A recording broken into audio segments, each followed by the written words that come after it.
Assalamualaikum dan salam sejahtera. Bertemu kembali dalam MJ Flash 23 Jun bersama saya Nur Ayuni Johari. Berita utama, angka kes baru COVID-19 kembali meningkat lebih 5,000 kes hari ini dengan mencatatkan sebanyak 5,244 berbanding 4,743 semalam. Ketua Pengarah Kesihatan Tan Sri Dr. Nur Hisham Abdullah memaklumkan jumlah kumulatif positif COVID-19 di negara ini adalah 711,006 kes. Tambah beliau lagi, Selangor kekal merekodkan kes harian tertinggi dengan 2,001 kes. Diikuti Negeri Sembilan sebanyak 677 kes, Sarawak 577, Kuala Lumpur 531, Johor 282, Pahang 245 dan Kedah 189. Perlis pula hanya mencatatkan pertambahan 1 kes baharu hari ini. Persidangan Dewan Undangan Negeri Dun Negeri Sembilan dijadualkan berlangsung minggu pertama Ogos ini. Menurut Menteri Besarnya Datuk Seri Aminuddin Harun, sidang yang akan dibuat secara bersemuka itu telah mendapat perkenan Yang di-Pertuan Besar Negeri Sembilan, Tuanku Muhriz almarhum Tuanku Munawir semalam. Bernama melaporkan, Datuk Seri Aminuddin berkata unit Dewan telah diminta menghantar notis dan warta bagi memastikan sidang Dun dapat dilaksanakan. Kali terakhir Dun negeri itu bersidang ialah pada 3 Disember 2020. Pada 18 Jun lepas, Datuk Seri Aminuddin berkata kerajaan negeri bersedia mengadakan sidang Dun setelah mendapat perkenan Yang di-Pertuan Agong As-Sultan Abdullah Riyatuddin Al-Mustafa Billah Shah melalui Yang di-Pertuan Besar Negeri Sembilan. Kerajaan digesa untuk mengutamakan pemberian vaksin COVID-19 kepada pemandu e-hailing dan pemandu servis dalam fasa keempat bulan ini. Majlis Pimpinan Pemuda Pakatan Harapan PH dalam kenyataannya berkata golongan itu sebahagian daripada pekerja barisan hadapan yang memastikan ekonomi rakyat bertahan walaupun dalam tempoh sekatan pergerakan penuh. Menurut kenyataan itu lagi, golongan tersebut berhadapan risiko yang tinggi terhadap penyebaran wabak COVID-19 seperti pekerja industri lain. Kenyataan tersebut ditandatangani bersama Ketua Pemuda Harapan Syazni Munir, Ketua Pemuda DAP Howard Lee dan Ketua Angkatan Muda Keadilan Akmal Nasir. Kerajaan juga diminta mengkaji semula kadar potongan komisen terhadap syarikat e-hailing bagi mengurangkan bebanan golongan tersebut kerana kaedah itu dilihat lebih baik berbanding bantuan sebanyak RM500 secara one-off.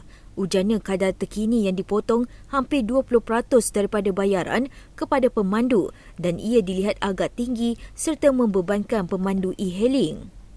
Sehubungan itu, Majlis Pimpinan Pemuda PH mencadangkan agar kadar potongan komisen dikurangkan kepada 15% bagi meringankan beban pemandu untuk menghadapi pandemik COVID-19.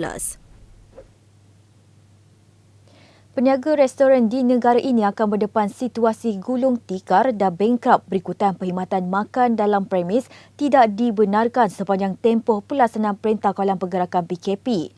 Pemilik restoran India Gate Saravanan Subramaniam yang ditemui Malaysia Gazette berkata, tahun ini saja sebanyak 4 kali restoran miliknya terpaksa ditutup. Katanya sebagai peniaga, dia memahami nyawa dan keselamatan rakyat menjadi keutamaan negara untuk menangani pandemik COVID-19. Namun jika pelaksanaan PKP masih berterusan, ia boleh menyebabkan syarikat gulung tikar. Saravanan juga kecewa dengan situasi semasa kerana restoran berkonsepkan dine-in yang telah diusahakannya itu dengan hasil simpanan berniaga di pasar borong selama berpuluh tahun akan terus jatuh jika PKP berterusan. Katanya ketika pelaksanaan PKP 1.0, pendapatan menyusut teruk namun beliau cuba bangkit kembali tetapi kerajaan melaksanakan PKP 2.0 dan seterusnya PKP 3.0 yang menyebabkan perniagaannya semakin jatuh.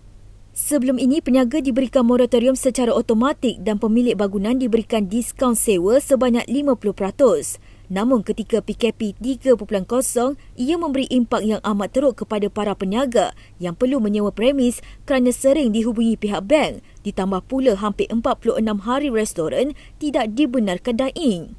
Saravanan turut mendedahkan tidak mudah untuk berunding dengan pihak bank disebabkan karenah birokrasi, termasuk menetapkan pelbagai syarat untuk memohon moratorium.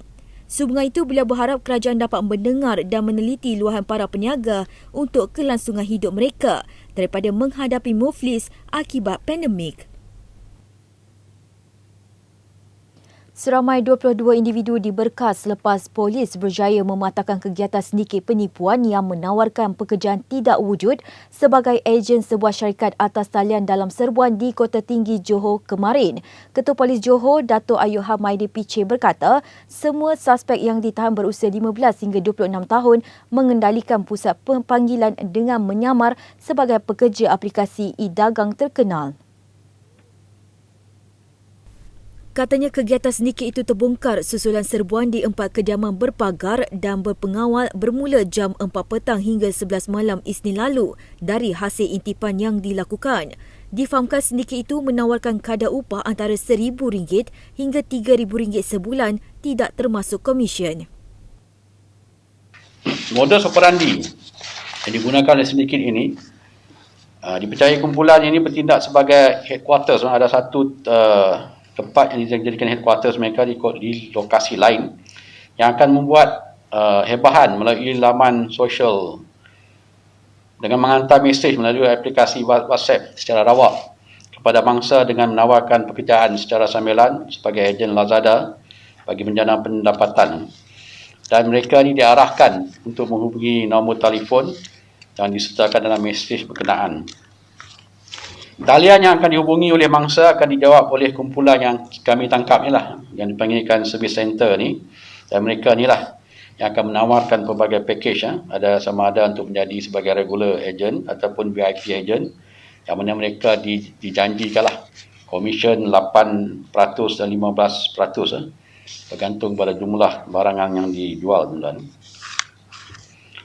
Beliau berkata demikian dalam sidang akhbar di Ibu Pejabat Polis Kontingen IPK Johor hari ini. Tambahnya, sebelum dilantik menjadi ejen, mangsa terlebih dahulu perlu membeli barangan dalam aplikasi jual beli yang tidak wujud dan perlu membuat pembayaran kepada akaun bank yang dikawal sindiket.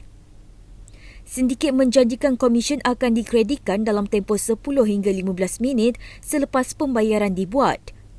Bagaimanapun, kemudiannya gagal dihubungi dan mangsa baru menyedari mereka telah ditipu. Dato' Ayuhan berkata sindiket terbabit telah beroperasi sejak sebulan yang lalu dan dipercayai sering bertukar-tukar lokasi operasi serta pekerja bagi mengaburi mata pihak berkuasa. Mangsa utama yang menjadi sasaran mereka adalah warga negara Singapura, terutama mereka yang kehilangan pekerjaan sejak pandemik melanda. Dalam serbuan itu, polis turut merampas pelbagai peralatan termasuk 48 unit telefon bimbit, 12 buah komputer riba, 2 buah buku nota serta 2 unit modem internet yang digunakan untuk melakukan jenayah penipuan. Kesemua suspek ditahan reman selama 3 hari untuk membantu siasatan lanjut mengikut Seksyen 420 Kanun Kesesaan.